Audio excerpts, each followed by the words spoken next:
problema ka ba sa batas? Hihimayin yan ng Panyera ng Bayan, Attorney Rina Seco sa Usapang Legal.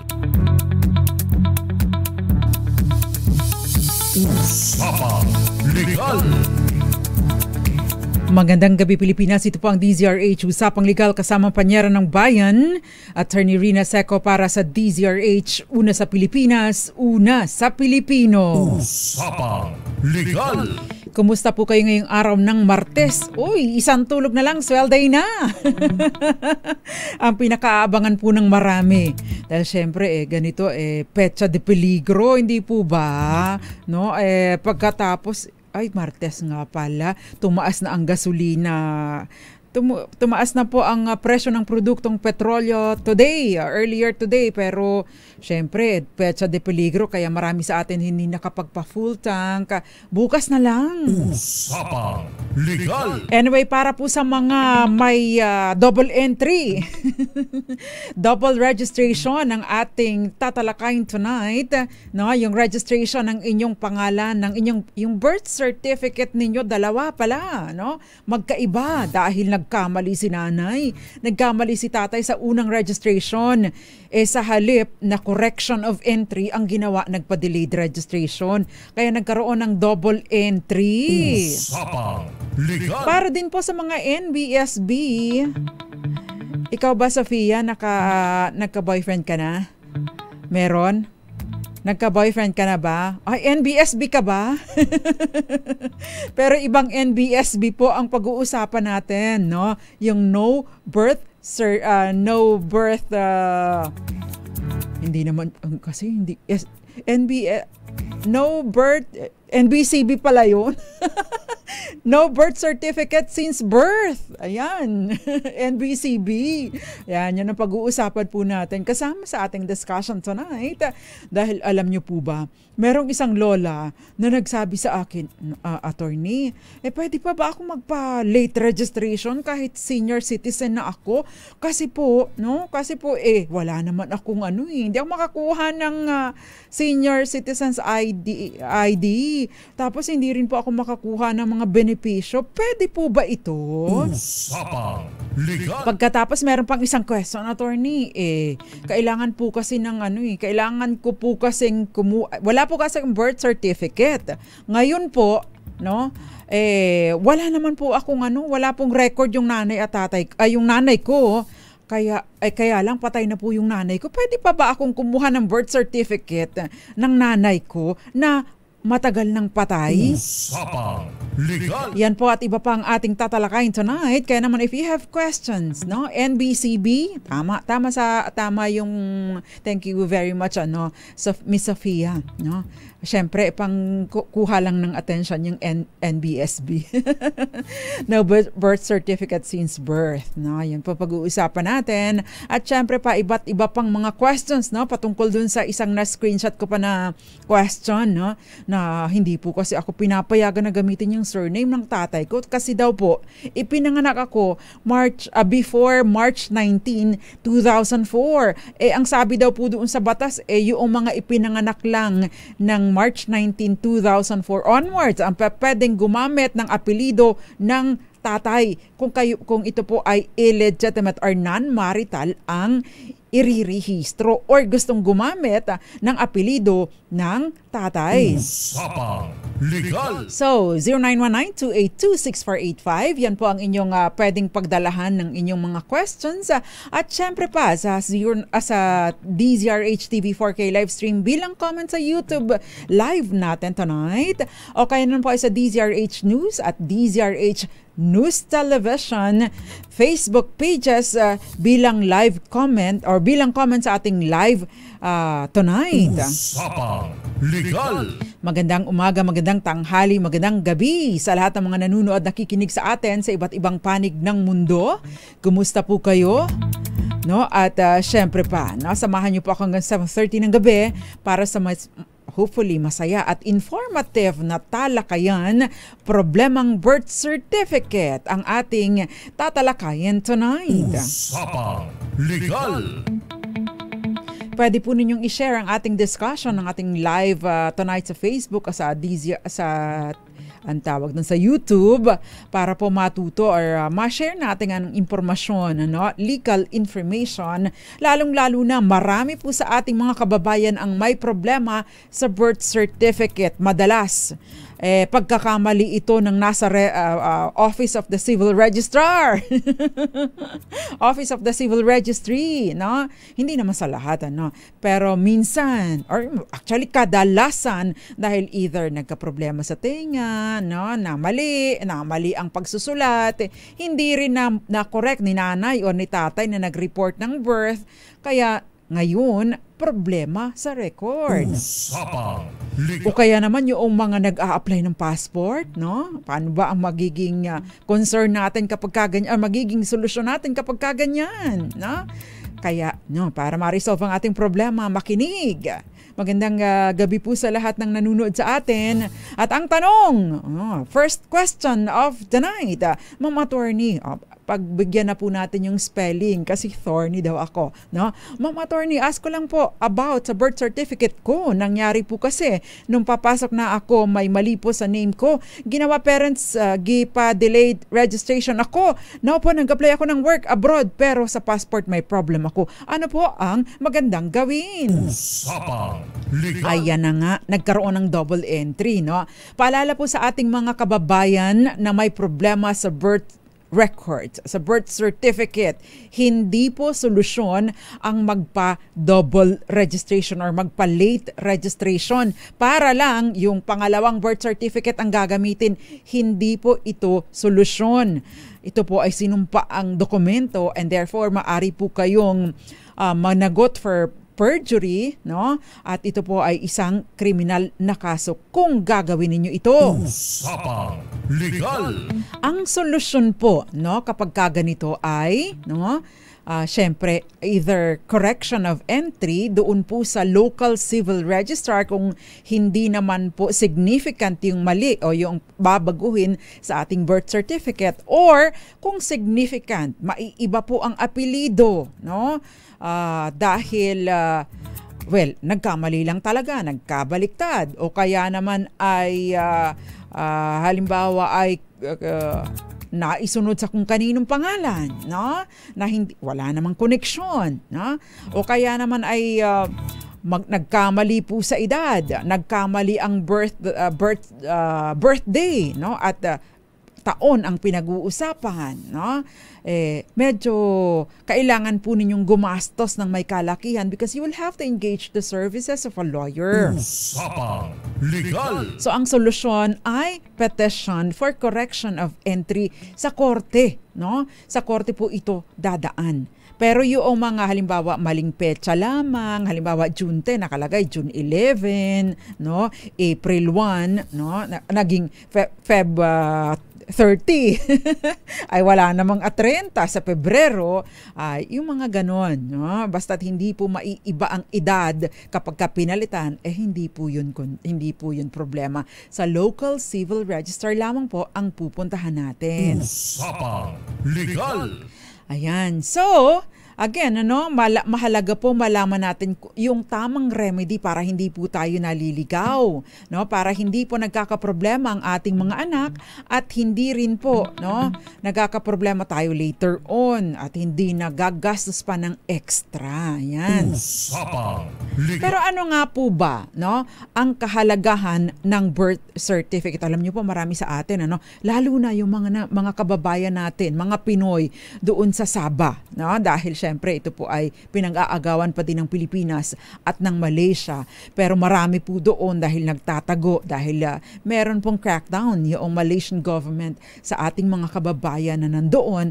So hindi po sila rehistrado. Pero ano nga ba ang importansya nito? Syempre ito pong birth certificate ay yung legal na pagkakakilanlan. Primarily pangunahing dokumento na nagpapatunay ng legal na pagkakakilanlan ng isang tao. Ito po yung batayan sa maraming mga dokumento tulad ng pasaporte, lisensya, yung driver's license, yung professional ID, yung PRC, voter's ID at maraming iba pa. Usapang legal. Sa pamamagitan po ng birth certificate, opisyal na kinikilala ng pamahalaan ng ating pagkatao at pag-iral bilang individual. Pagkuha rin ng edukasyon kapag i-enroll natin si baby, si nene, si totoy, no? Kailangan po ng birth certificate. Paalala lamang po sa mga schools, no? Kung non-marital or illegitimate or anak sa labas ang bata or hindi ikinasal ang mga magulang ng mga bata, wag po ninyong i-insist, no, na magkaroon ng middle initial or middle name ang bata kung ang bata ay isinunod sa apelyido ng kanyang nanay. Usapang legal. Maraming problema ito, kasi ini-insist ng mga eskwelahan, maglagay kayo ng middle initial or middle name. Kaya nipipersa si nanay na ilagay na lang yung nakasunod sa kanyang apelido, pero inilalagay din yung middle name ni nanay, which is wrong, no? Kasi non-marital, isinunod sa nanay, so dapat ay wala siyang middle name or middle initial. Huwag pong pipilitin si nanay o kung sino man ang nagpaparehistro sa bata. Siyempre, mga serbisyong pangkalusugan, pag mag-a-avail ng PhilHealth o kung ano pa man, pati yung pagkukuha tayo ng mga benepisyo, no? Mga benepisyo sa gobyerno, SSS Pag-ibig at PhilHealth, no? O kaya ay sa 4Ps o kung ano pa man, siyempre, kailangan may pagkakakilanlan. Yung magta-travel, kukuha kayo ng passport, kukuha kayo ng visa, unang requirement kapag ka mag-a-apply ng passport, ang inyong birth certificate. At malaking problema kung may diferensya ang inyong record o kaya wala kayong record totally. Usapang legal. Mga legal na transaksyon, magpapakasal, no? Kukuha ng marriage license o kaya ng paghahain ng petisyon sa korte, especially, no? Pagkayong mga annulment or correction of entry, pagpapatunay ng pagmamay-ari ng ari-arian, pagmamana, napakahalaga po. Pati na rin yung sa pag-aampon. Mahalaga po ito. Usapang legal. Ayan. So pag wala kayong birth certificate, para na din kayong hindi nag-i-exist, hindi kinikilala. Kaya napakahalaga ng birth certificate. Pero hindi lang birth certificate ang mahalaga.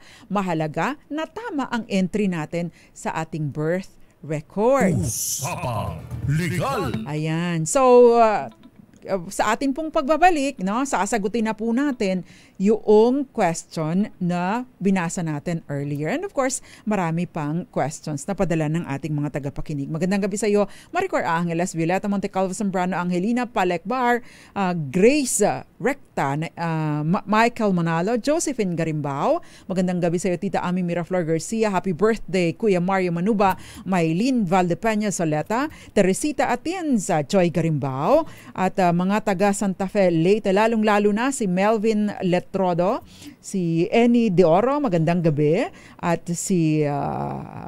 magandang gabi din po sa inyo, Ma'am Teresita Atienza, Exborg, at syempre pa Jericho Ferrer, Ronnie Daguro, at si Eduardo Narvaez. Gael Enriquez, sabi ni Gael, lakasan ang radyo at makinig. Lalong-lalo na may mga problema dyan. At mag-i-enroll ng anak sa susunod na pasukan. Usapang legal. Yan po, at iba pa ang ating tatalakayin sa ating pagbabalik. Dyan lamang po kayo. Kayo'y nakikinig sa Usapang Legal kasama si Attorney Rina Seco. Usapang Legal.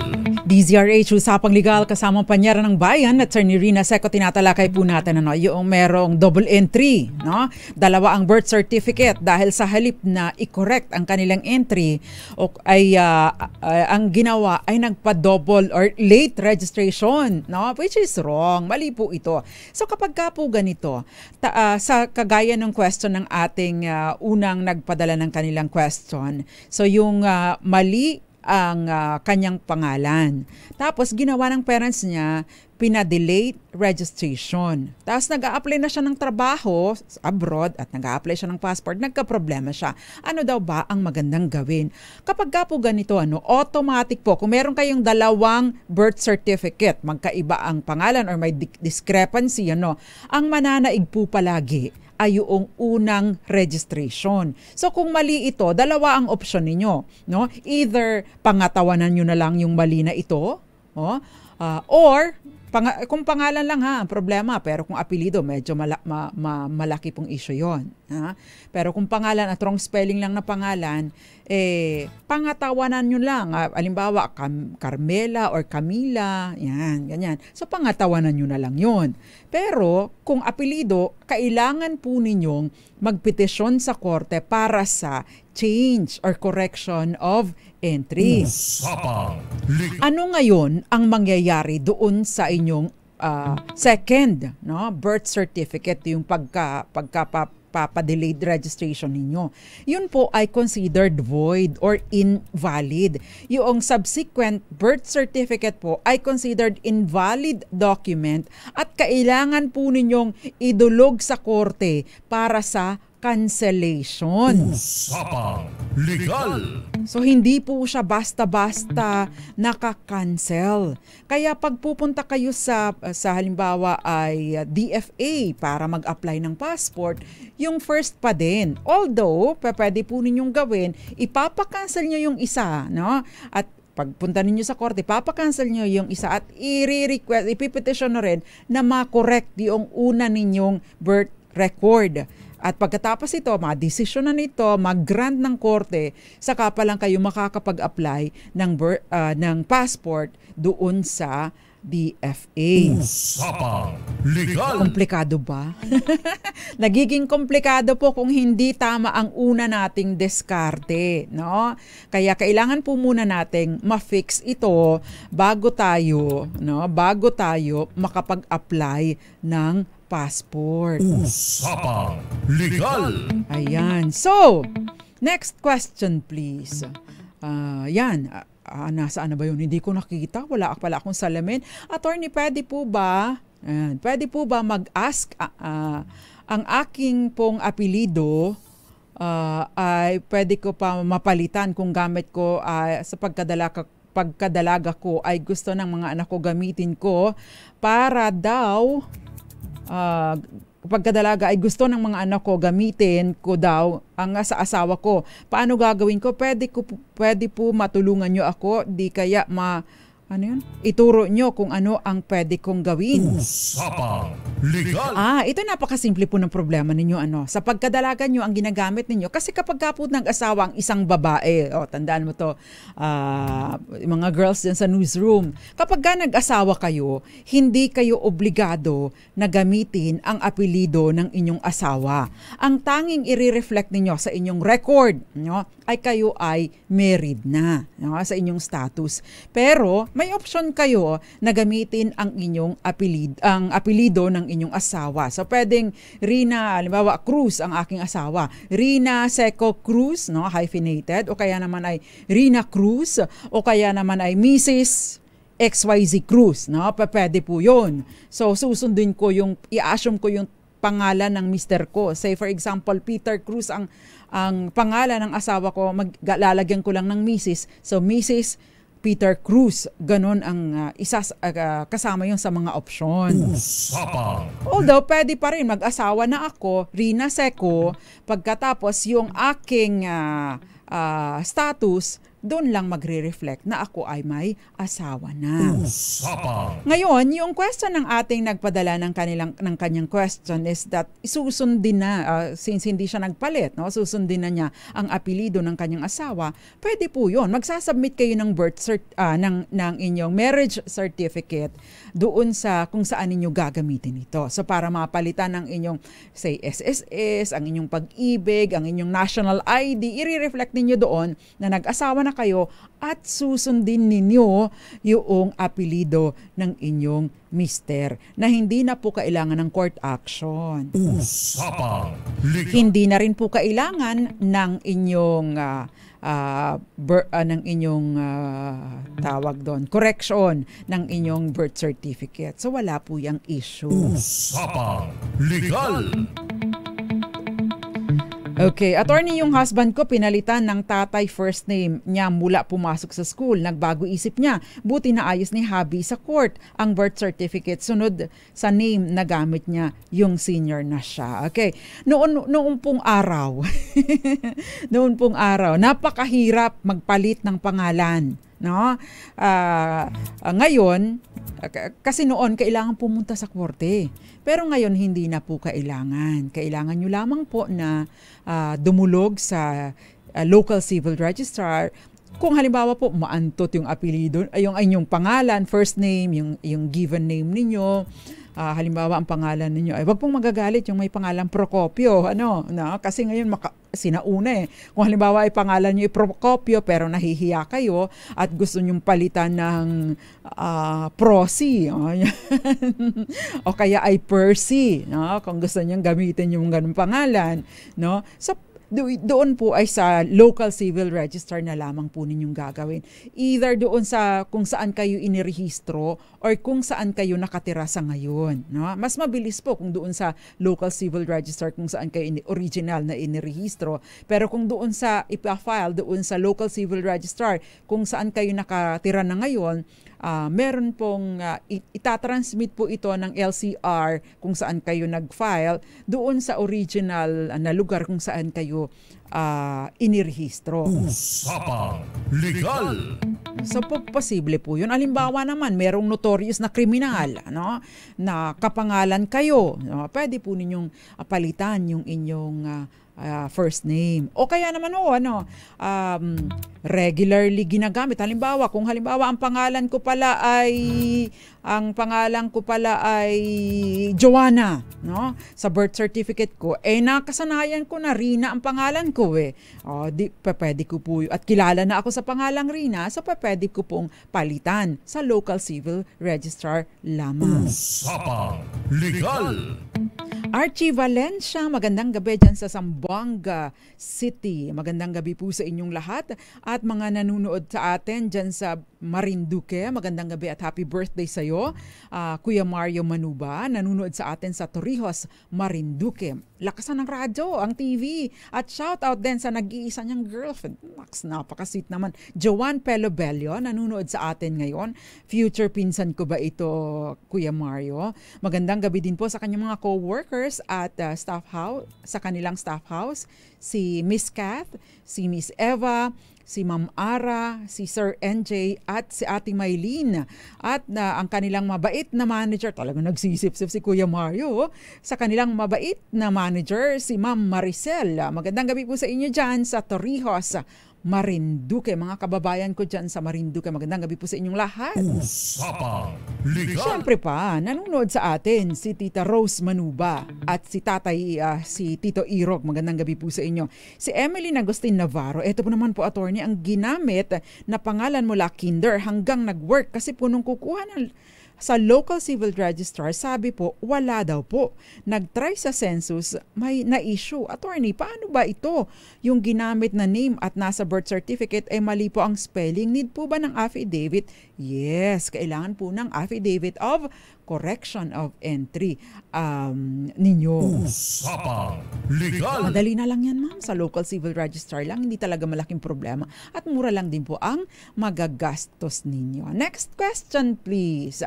Okay. Pwede po ba ipapaayos ang birth certificate ng mga anak ko na apelido ko iba nakalagay at sa marriage contract po namin, iba rin po ang apelido ko doon.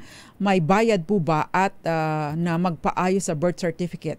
Salamat po. Usapang Legal. Ay, kung question po ay kung pwede pong magpaayos, the answer is yes. Now the question is, depende po sa anong paayos. Pero ang sinasabi po ninyo, iba ang apelido kasi dalawang magiging proseso niyan eh.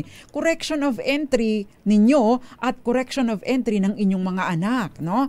Halimbawa po, may pagkakataon, bago pa ikinasal si nanay at tatay, no? Bago pa ikinasal si nanay at tatay, ay nagsasama na sila at meron na silang anak. At dahil noong araw, kasi nakalagay po sa family code, ang anak, na hindi kasalang magulang ay isusunod sa apelido ng kanilang ina. no?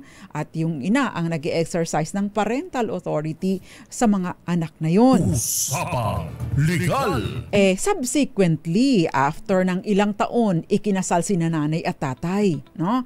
So, si nanay at tatay ikinasal na, pero ang kanilang mga anak, no? Kasi wala naman pong legal impediment para mag-asawa, no? Magpakasal. So, gusto ni tatay at ni nanay isunod na kay tatay ang apelyido ng kanilang mga anak. Usapang Legal. Kailangan pa bang pumunta sa korte si nanay at tatay para ayusin ang apelyido ng kanilang mga anak? The answer is no, no? Pwede po yung affidavit of legitimation. Yung legitimation kasi si nanay at tatay ikinasal na, and therefore mula sa pagiging illegitimate or non-marital children, maituturing na pong legitimated ang status ng mga bata dahil doon sa pagpapakasal ng kanilang mga magulang. Usapang Pero kung may problema po ang apelyido ni nanay, no? May problema ang apelyido ni nanay mismo sa record, no? Kailangan po munang maayos ang apelyido ni nanay, no? Para po subsequently maipaayos ang apelyido ng kanilang mga anak. Paano maiayos ang apelyido? Kung wrong spelling lamang po, wala pong problema, no? Halimbawa, yung De La Cruz, DLA, no? Mag-present lang kayo ng ibang mga dokumento na nagpapakita ng totoo na yung apelyido, na yung DELA, D-E-L-A, no? At syempre pa yung mga affidavits na ipipresent po ninyo sa local civil registrar.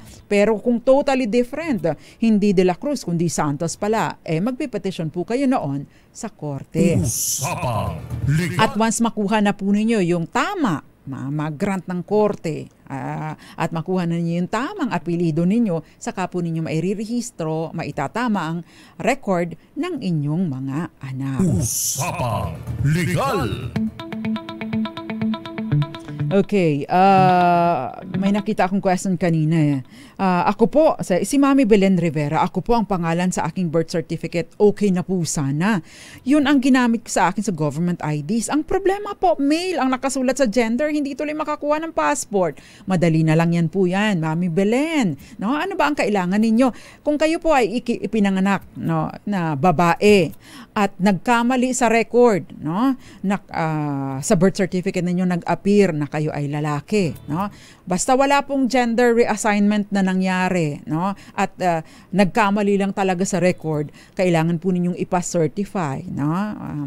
Kailangan po ninyong ipa-certify lang sa isang government accredited doctor, no, na sabihin na ito talaga yung kanyang kasarian, no? Nagkamali lang sa record, no? Magsi-certify po sila na kayo nga talaga ay babae. Yun ang isasubmit po ninyo sa local civil registrar para po ma-correct ang record ninyo. Sa mga bibilin, affidavit lang yan, no, of discrepancy, at saka syempre correction ng entry, at saka yung certification mula sa isang doctor na nagsasabi na ikaw nga ay babae by birth. Usapang Legal. Kaya lang hindi po ito nag-a-apply para doon sa mga ipinanganak na lalaki pero LGBT, miyembro ng LGBTQ, tapos ay nagpa-gender reassignment na, nagpa-undergo ng surgery, hindi po ito nag-a-apply sa inyo dahil hindi pa po bukas ang ibang kaisipan at ang batas patungkol dito. Usapang Legal. Rudy Valpalma, magandang gabi sa iyo. Talaga naman, nakaka-inspire yun, no? Tinawag niya akong attorney ganda. Leila Garciano, magandang gabi dyan sa Cebu. Maayong gabi ika ninyong tanan. Romel Livid, mapagpalang week daw sa ating lahat. Betting Edjan, magandang gabi sa Santa Cruz, Zambales, and Miss Mirna de la Cruz.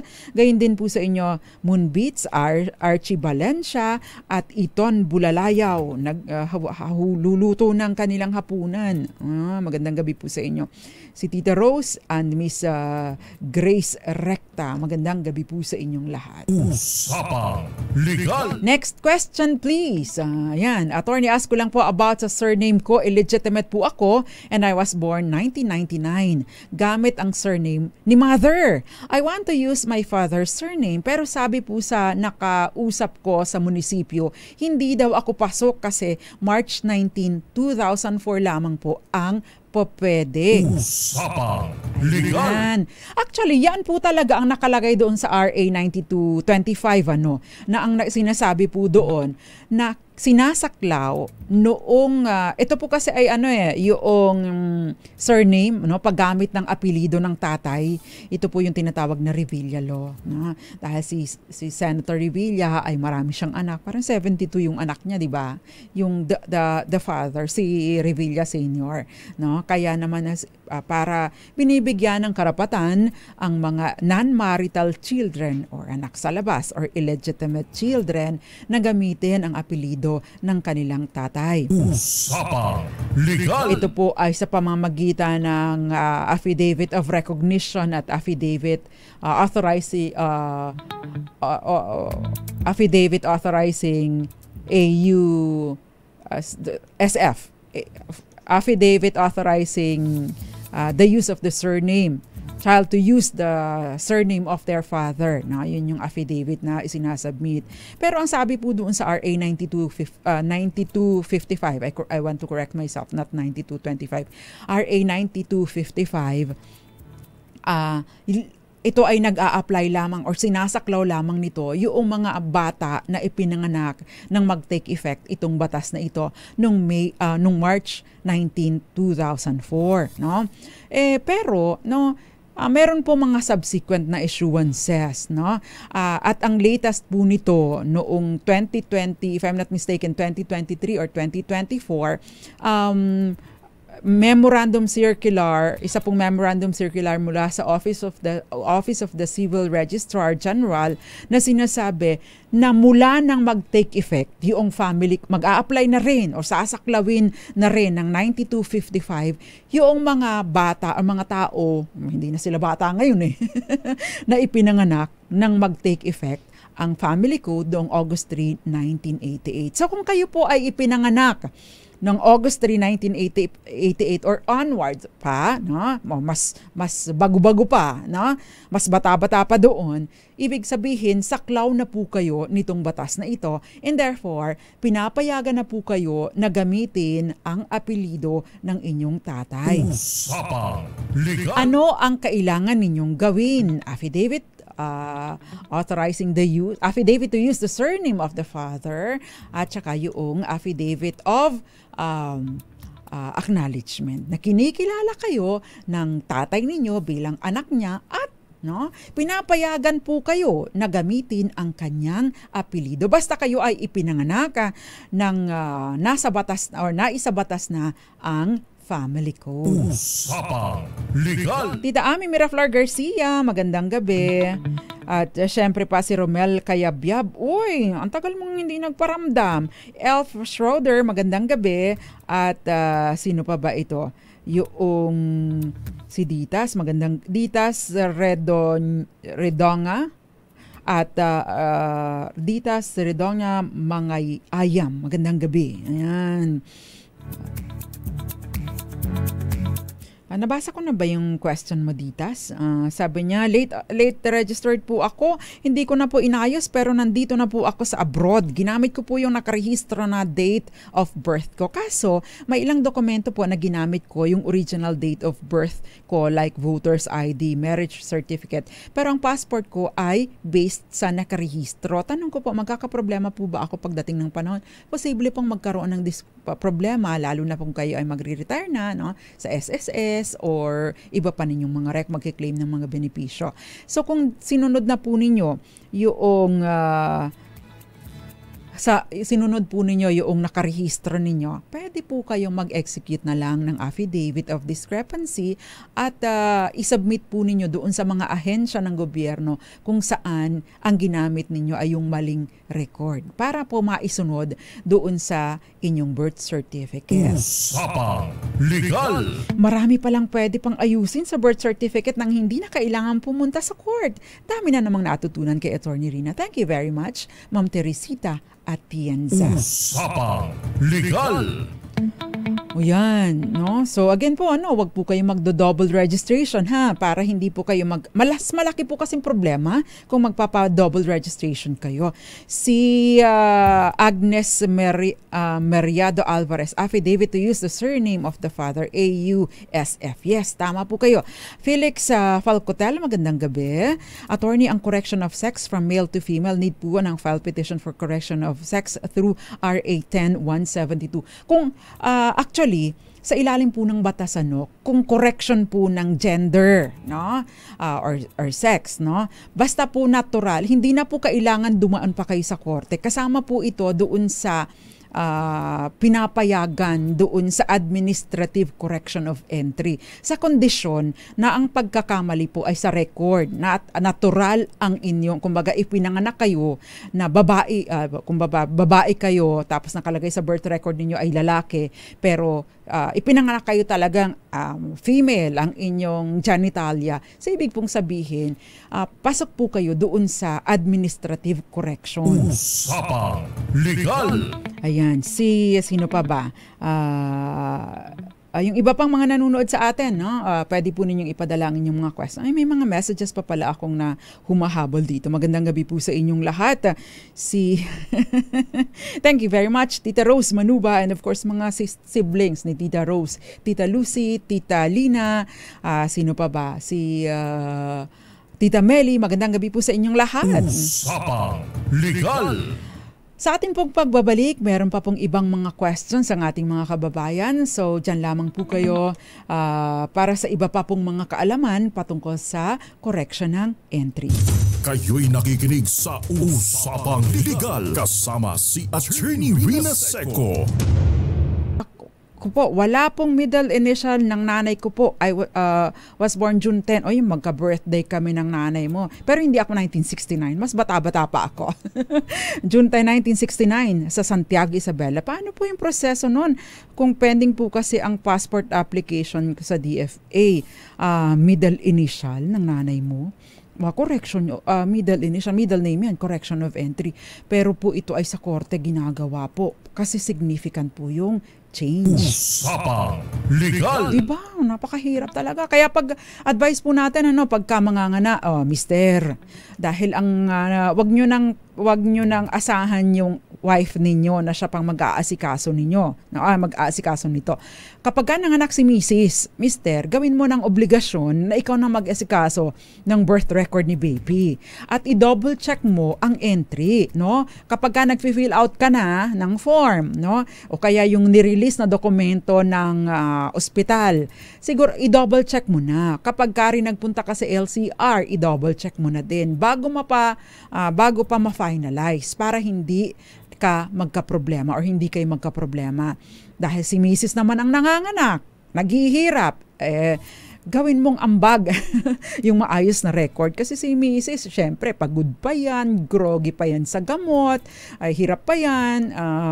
Wag nyo nang iasa kay Mrs. yung pag-aasikaso ng birth record ni baby. Usapang Legal!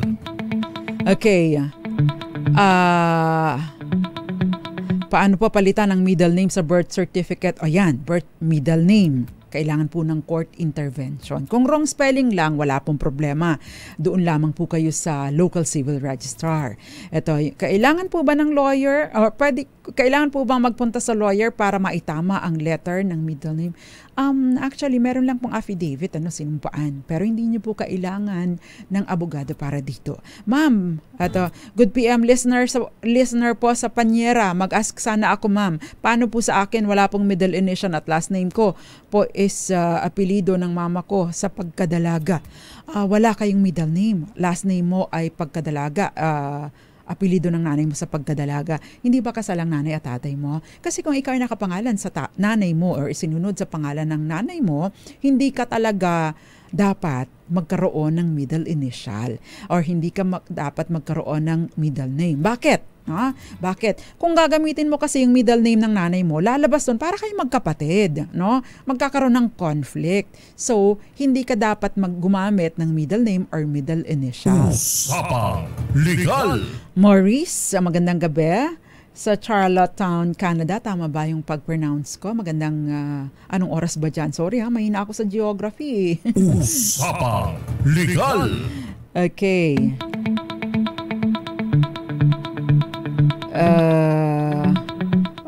Very learned si Ma'am Agnes Alvarez, napaka familiar siya sa mga batas. Thank you very much, Miss Agnes Alvarez.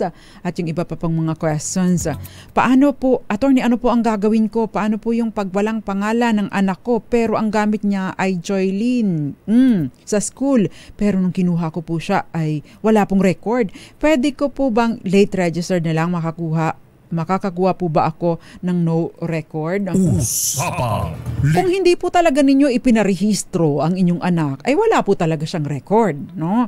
So kung wala po talaga at hindi po ninyo talaga siya naiparehistro, ang gagawin po talaga ninyo ay kukuha kayo kasi isa po yun sa mga requirements, no? Affidavit of certificate po na wala talaga siyang entry.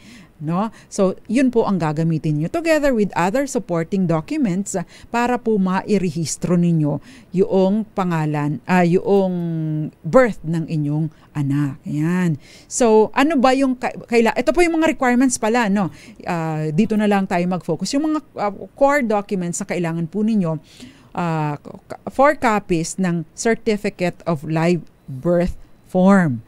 Negative certification of birth, ito po ay nakukuha sa PSA, Philippine Statistics Authority. At affidavit of delayed registration. Ito po yung sworn statement na pinipirmahan doon sa likod ng Certificate of Live Birth Form. Usapang Legal! Yung mga supporting documents po, any two, baptismal certificate, yung school records, o kaya naman income tax returns ng parents or insurance policy o kaya naman ay medical record. Kung married na po, no? Kung married na po, parents marriage certificate, yung true copy, registrant's certificate of marriage kung married na po yung registrant, at if not married and acknowledged, affidavit of acknowledgement or admission of paternity at affidavit to use the father's surname, AUSF. For children under 18, barangay certification as proof of residency, affidavit of 2 disinterested persons, at community tax certificate. Akalain mo yun, yung sedula. Kailangan. O kaya yung Philippine National ID. Yun. So, saan kayo pupunta? Sa local civil registrar, o kaya naman ay sa kung saan kayo ipinanganak, o kaya naman po ay sa lugar kung saan kayo naninirahan ngayon. Usapang Legal! Kaya lang po blame Alice Go. Dahil ngayon po kailangan na po isa na po sa mga kasama po sa mga mandatory, no, na isasubmit po natin ay yung national ID. Naku, ang problema, alam niyo po ba, ang tagal-tagal ko nang nag-apply ng national ID, pandemic pa, nung nagsusuot pa tayo ng mandatory pa ang pagsusuot ng mask at saka ng mandatory pa din ang social distancing. Nag-apply ako noon dito sa Star City, may nagpunta dito. Abe, hanggang ngayon wala pa po ako natatanggap na national ID. Usapang Legal! Di ba? Ang lungkot. Kayo ba nakatanggap na kayo ng national ID? Kasi ako wala pa po eh. Ngayon po, dahil kay Alice Guo, since 2024, no, meron pong circular ang LCR, local, ang PSA, no, kailangan sa pamamagitan po ng Joint Memorandum Circular 2024-17, kailangan po ng national ID. Ay, paano yan kung nagkataon meron akong anak at hindi ko pa narirehistro? wala naman akong national ID. Malaking problema. Usapang Legal. Marami na nga po, pinahirapan na po ang pag-late registration, Ma'am Agnes Alvarez. Sabi niya, si Ma'am Agnes Alvarez ay Municipal Civil Registrar. Thank you very much, Ma'am. Sa mga susunod na pagkakataon magtalakay po tayo. Mag-share pa rin po kayo ng inyong mga nalalaman. If na-register na po pero walang first name, ang kukuha ng BSA, paano po yun? Ayun ang problema ninyo. Usapang Legal. Anyway, sa second episode po tayo dahil marami pa kayong mga questions, no? At samahan niyo po kami, Ma'am Agnes Alvarez, Kukontak po ako sa inyo para i-guest ko kayo dito sa ating programa. Anyway, nakasama ko po sa kabilang side si Jeric Barreto na nag-birthday nung Friday or Saturday? Nag-birthday no Friday. Okay, happy birthday sa'yo. At kaya lang walang papansit Anyway, nakasama ko rin po ang mga taga DZRH News Television at mga taga DZRH taga MBC Media Group, MMG IT Department. Ako po ang panyara ng bayan, Attorney Rina Seco para sa DZRH. Una sa Pilipinas, una sa Pilipino. Sumainyo ang mga